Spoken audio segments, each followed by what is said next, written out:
Hello, friends, and welcome back to my channel, Advocate Pramod Bhardwaj Speaks. I'm Advocate Pramod Kumar Bhardwaj, and today we discuss an extremely critical topic: false dowry harassment cases under Section 498A IPC. We shall refer to Section 498A IPC in this video instead of newly enforced Bharatiya Nyaya Sanhita having corresponding sections 85 and 86 dealing with the offense of cruelty towards a married woman by her husband or his relatives, as the former is more readily recognized by everyone in general. Section 498A of the IPC was originally enacted to protect women from cruelty and dowry harassment. However, over time, we have witnessed a significant rise in its misuse. Innocent husbands and their families are often falsely accused, leading to immediate arrest, social stigma, and immense mental harassment. False dowry cases can completely ruin a man's career, reputation, and mental well being. But what are the legal options if a false 498A case is filed against you? How can you prevent immediate arrest? And what counter legal actions can you take? Stay with me till the end as I will reveal powerful legal defenses and counter cases that a husband can file against the wife. Let's begin by understanding Section 498A IPC, which deals with dowry harassment. As per the law, if a husband or his relatives subject a wife to cruelty, whether physical or mental, or harass her for dowry, they may face imprisonment of up to 3 years along with a fine. The most concerning aspect of this provision is that 498A is cognizable and non-bailable offense. This means that the police have the authority to arrest the accused without prior investigation or verification of the complaint. In numerous instances, husbands and their family members were arrested merely based on wife's allegations, even when there was no supporting evidence. This has led to Section 498A being used as a tool for revenge, extortion, or leverage in divorce and alimony proceedings, rather than as a genuine mechanism for justice. Unfortunately, the biggest issue with false 498A cases is that they often result in harassment rather than actual justice. Now let's examine some important Supreme Court judgments that have recognized the widespread misuse of Section 498A. The first significant case is Rajesh Sharma versus State of UP, where the Apex Court ruled that the arrest cannot be made in 498A cases without a preliminary inquiry. In this case, the husband and his family were falsely accused of dowry harassment. However, upon reviewing the facts, the court found that the wife had failed to provide any substantial evidence and her accusations were one-sided. This judgment led to the establishment of family welfare committees, which were created to ensure that every 498A complaint undergoes proper scrutiny before any arrests are made.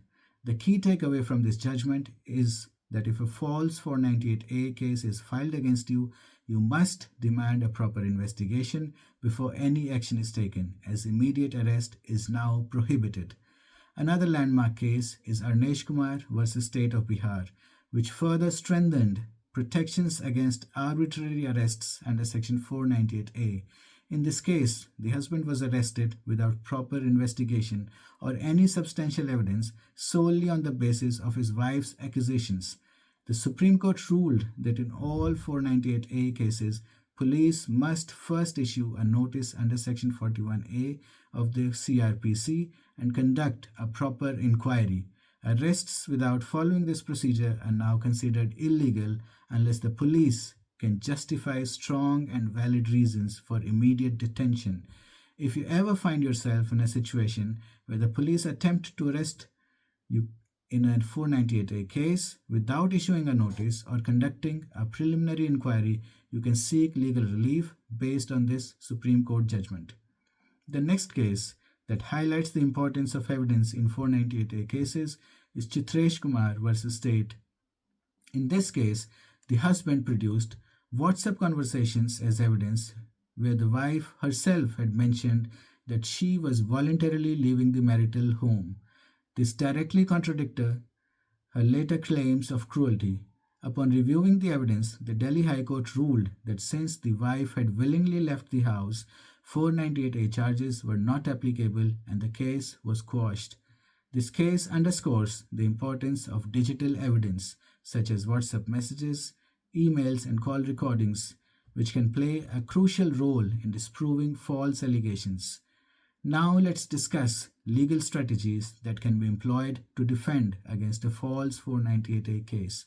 The first step is to gather strong evidence. You must collect WhatsApp messages, emails, call recordings, and CCTV footage that support your innocence. Additionally, obtaining medical records, independent witness statements, and financial transactions that prove you did not harass your wife will strengthen your case. The second step is to apply for anticipatory bail. If a false 498A case is filed against you, immediately seek anticipatory bail in the Sessions Court or High Court to prevent arrest. Another crucial Supreme Court case in this regard is Preeti Gupta versus State of Jharkhand.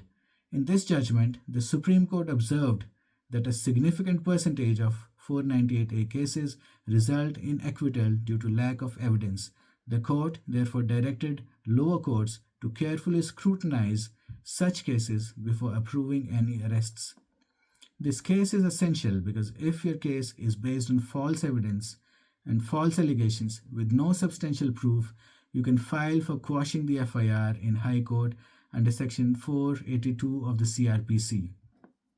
Husbands are not just limited to defending themselves, they can also take legal action against false accusations.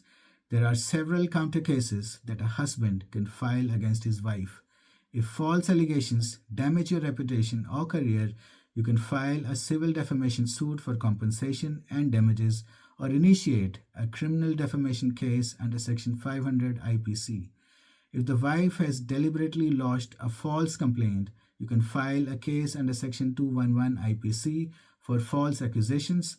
Additionally, under the Hindu Marriage Act, Section 31(1)(ia), filing a false criminal case can be considered mental cruelty, which can serve as strong grounds for seeking divorce.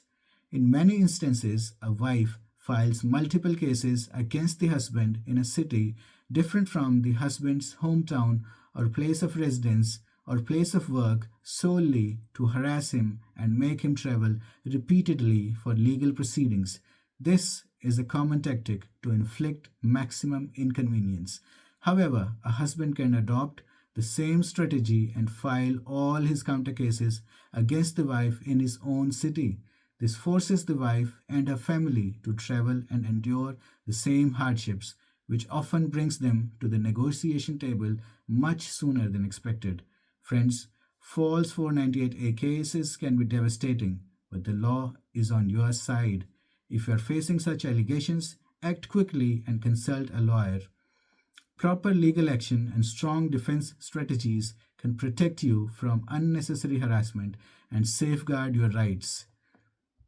In the next episode, we will discuss how to win a child custody battle. If you need legal assistance, whether in India or abroad, you can contact me via WhatsApp or email. The details are provided in the description below. Thank you for watching. Don't forget to like, share, subscribe to my channel.